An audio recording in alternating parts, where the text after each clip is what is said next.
ইয়াত 5 নম্বৰটো কৈছে তলৰ ছবিখনৰ প্ৰশ্নবিধক চিহ্নত থকা ঠাইত কি বহিব কাষৰ খালী বাকচত লিখা। এতিয়া যদি আমি ইয়াত চাওঁ বাকচত সংখ্যাবোৰ যোগ কৰি আমি মুঠতে কি হয় এই 50 পাব লাগে। এতিয়া এই সাইডটো যোগ কৰিও আমি কি হয় মুঠ 50 পাব লাগিব আৰু এই প্ৰশ্নবোধক চিহ্নৰ ঠাইত কি হ'ব সেইটো আমি এই কাষৰ খালী বাকচটোত বহুৱাব লাগিব।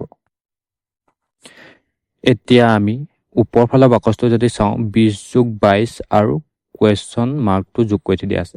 আমি যদি 20 আৰু 22 যোগ কৰোঁ তেতিয়া আমি কি পাম চাওঁ। 20 আৰু যদি 22 যোগ কৰোঁ তেতিয়া আমি পাম 42।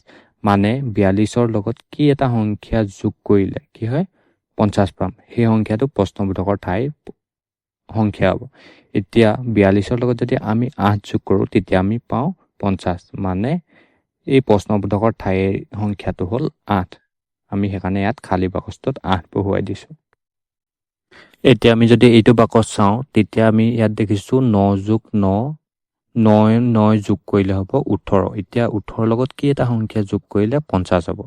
এতিয়া আমি যদি চাওঁ 18ৰ লগত আমি যদি 32 যোগ কৰোঁ তেতিয়া আমি কি পাম? তেতিয়া আমি 50 পাম। মানে প্ৰশ্নবোধকৰ চিহ্নৰ সংখ্যাটো হ'ল 32। এতিয়া সোঁ চাইডত যদি চাওঁ আমি ইয়াত 10 আৰু 10 যোগ কৰি দিয়া আছে। এতিয়া 10 যোগ কৰিলে হ'ব 20। 50 পাবলৈ 20ৰ লগত আমি কি যোগ কৰিব লাগিব? 50 পাবলৈ 20ৰ লগত আমি 30 যোগ কৰিব লাগিব। এতিয়া আমি ইয়াত 30 বাদ দিম খালী ঠাইত। মানে 50 হ'বলৈ 10 10 20 20 30 হ'ব 50। এতিয়া 6 নম্বৰটো কৈছে খালী ঘৰকেইটাত উপযুক্ত সংখ্যা বহুৱা। এতিয়া আমি খালী ঘৰকেইটাত কি হ'ব আমি বহুৱাব লাগে। এতিয়া ইয়াত দেখিছোঁ আমি বিয়োগ চিন মানে ইয়াত এই 100টোৰ পৰা 15টো বিয়োগ কৰিছে। 100ৰ পৰা 15 বিয়োগ কৰিলে হ'ব 85। ঠিক একেদৰে আমি এই 100টোৰ পৰা 30টো বিয়োগ কৰিব লাগিব। এতিয়া 100ৰ পৰা যদি আমি 30 বিয়োগ কৰোঁ তেতিয়া পাম আমি 70। ঠিক এতিয়া 100টোৰ পৰা 78 বিয়োগ কৰিব লাগে। এতিয়া 100ৰ পৰা যদি আমি 78টো বিয়োগ কৰোঁ তেতিয়া আমি পাম 22। 2 × 2 22। ঠিক একেদৰে 100ৰ পৰা যদি আমি 52টো বিয়োগ কৰোঁ তেতিয়া পাম আমি 48। আৰু এতিয়া 100ৰ পৰা যদি আমি 62টো বিয়োগ কৰোঁ তেতিয়া পাম আমি 38। আৰু শেষত 100ৰ পৰা যদি আমি 81টো বিয়োগ কৰোঁ তেতিয়া আমি পাম 19। এইটো হৈছে ইয়াৰ উত্তৰ। 7 নম্বৰটোত দিছে তোমাৰ গণিতৰ কিতাপখনত 151 পৃষ্ঠা আছে। তাৰে তুমি 75 পৃষ্ঠালৈ পঢ়িলা। কিমান পৃষ্ঠা নপঢ়াকৈ থাকিল?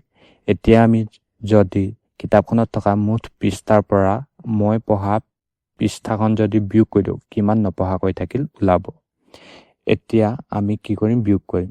এতিয়া মুঠ পৃষ্ঠা আছে 151খন, পঢ়িলোঁ 75খন, নপঢ়াকৈ থকা ওলাব। এতিয়া 11ৰ পৰা 5 গ'লে হ'ব 6, 14ৰ পৰা 7 গ'লে হ'ব 7। এতিয়া বিয়োগ কৰি আমি পালোঁ 76। মানে মই কিতাপ নপঢ়াকৈ থাকিলে কিমান 76 পৃষ্ঠা। এতিয়া শেষত 8 নম্বৰটো আছে। 8 নম্বৰটো ইয়াত কৈছে যে তুমি বিদ্যালয়ৰ পৰা 15 কিলোমিটাৰ উত্তৰে আছা আৰু তোমাৰ বন্ধুজনৰ বিদ্যালয়ৰ পৰা 10 কিলোমিটাৰ দক্ষিণে আছে। তুমি বন্ধুজনৰ পৰা কিমান কিলোমিটাৰ দূৰত আছা?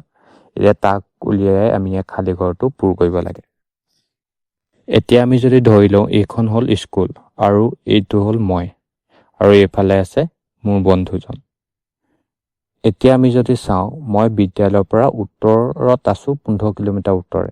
এতিয়া এই বিদ্যালয়ৰ পৰা মই আছোঁ 15 কিলোমিটাৰ উত্তৰে। মই ধৰি ল'লোঁ এইফালে আছোঁ 15 কিলোমিটাৰ উত্তৰে। আৰু মোৰ বন্ধুজন আছে কি হয় বিদ্যালয়ৰ 10 কিলোমিটাৰ দক্ষিণে। মানে অপজিটত থাকিব। বন্ধুজন ইয়াৰ পৰা ইয়াৰলৈকে আছে বিদ্যালয়ৰ পৰা সিহঁতৰ ঘৰলৈকে 10 কিলোমিটাৰ দূৰত্বত। এতিয়া মই আৰু মোৰ বন্ধুজনে কিমান দূৰত্বত বা কিমান ব্যৱধানত আছোঁ সেইটো উলিয়াব লাগে। এতিয়া আমি কি হয় এইফালে দি থোৱা 15 কিলোমিটাৰ আৰু বিদ্যালয়ৰ পৰা সিহঁতৰ ঘৰৰ 10 কিলোমিটাৰ এই দুইটা যদি যোগ কৰি দিওঁ তেতিয়া কিমান কিলোমিটাৰ দূৰত আছোঁ ওলাব। এতিয়া 15 কিলোমিটাৰ আৰু 10 কিলোমিটাৰ যদি আমি যোগ কৰোঁ তেতিয়া পাম মুঠ আমি 25 কিলোমিটাৰ। মানে কি হয়, মই বন্ধুজনৰ ঘৰৰ পৰা কি হয় 25 কিলোমিটাৰ দূৰত্বত আছোঁ। এইটোৱে হ'ল ইয়াৰ উত্তৰ।